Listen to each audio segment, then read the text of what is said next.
Elsewhere at the top of the table, Arsenal take on Crystal Palace. Off the back of spanking Atletico 4-0 at the Emirates, the Gunners are absolutely purring at the moment. And, Crookmeister, even you were saying on Tuesday night, and I know it pains you to praise Arsenal, God, they're so good. They were brilliant in that second half. The first half, they were in control without creating too many opportunities. But when they went up through the gears, that 15-minute spell, 13-minute spell as it was absolutely devastating. Obviously, needed the set piece to get the breakthrough goal. But I'm not going to criticise them for that because it's something they worked very hard at. And there's a reason why they score more set piece goals than everybody else. Gyökeres has obviously got a couple of goals, which will help his confidence. But again, defensively, just so resolute. This looks a difficult game on paper against Crystal Palace because Palace don't lose very often. But I'd be stunned if Arsenal don't pick up another 3 points because they are just in the groove at the moment. And actually speaking to people even at Liverpool, they are worried about how well Arsenal are playing at this moment in time. Mm.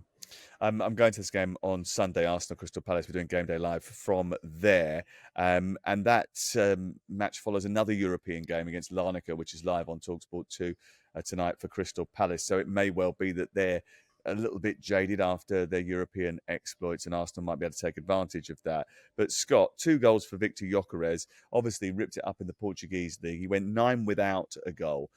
To get those 2 on Tuesday night, what will it have done for his confidence? What will it have done for the team's confidence in him?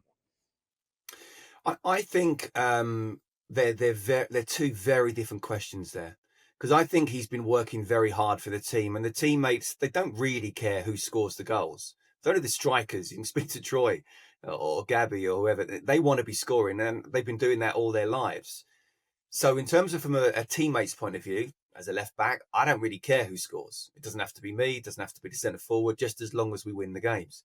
If you're talking about from a mentality and psychological point of view for a striker, they might lose. There's a lot of them, more so back in the day than now, but lose 5-1. If you scored, you're not going away totally unhappy. So he wants to justify his price tag, as simple as that. And strikers are judged on goals. But I thought Mikel Arteta was very clever when he said, I've told him that I want him to be that player where if he goes 6 or 7 games without a goal, you're still doing your stuff for the team. And ultimately, that's what's happening. And yes, Gyökeres needs to be scoring more goals, and I think that will help him a lot. But again, it's all about the team. And I think that's what we see from Arsenal right now. We see strength in depth in every position. We see a team ethic where defensively they're working hard from the front, and Gyökeres does that.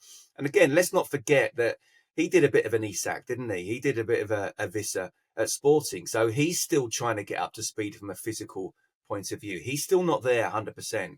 But I think from a psychological point of view, absolutely, it will help him out. No, 100%.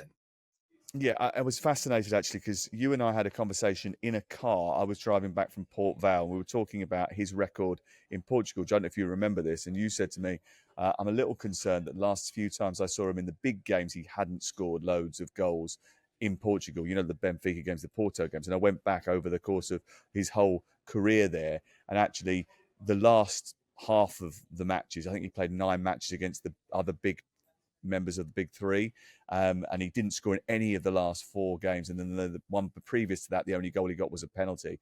But he actually started quite well. He scored 2 goals in a game against, I think it was against Benfica, and then he scored 1 against Porto as well. So I mean, he has got it in him. I think it's just about bringing it out. Sam, he also scored in the Champions League a lot for Sporting as well. So he did. He's done it. Talk to me a little bit about the Arsenal defence. I mean, I've been waxing lyrical about this for years. I've got this theory that if you look back over the course of the Premier League history, you'll look at the goals against column, and that will probably be a very good indicator as to who is going to be the champions of England. Arsenal's defenders have scored more goals than they've conceded, Crook, this season. That record that Chelsea have got, 15 in the Premier League campaign, conceded when they won the title under Jose Mourinho back in the early 2000s, is actually under threat from this Arsenal team, isn't it? Yeah, especially considering they've already been to Old Trafford, they've already been to Anfield, they've already played Man City at home, so a lot of difficult fixtures have already been navigated. Their defensive solidity is incredible, and the two centre-backs, for me, the best combination in the league. Actually, watching the other night, Saliba's the one who gets all the plaudits, and he's the one who gets linked with moves to Real Madrid. I think Gabriel is exceptional, and I think Gabriel makes Saliba the player that he is. So that's a brilliant partnership.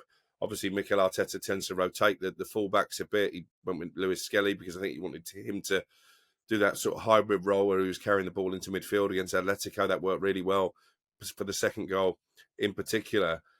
And they've got options, haven't they? It was often said they'd spent a lot more money on their back line than they had on forward players. But I think that unit defensively is going to be what sets them apart, because if you know you're not going to concede goals, don't half take the pressure off the players at the top end of the pitch. You score one goal away from home against Fulham, you know you've won the game.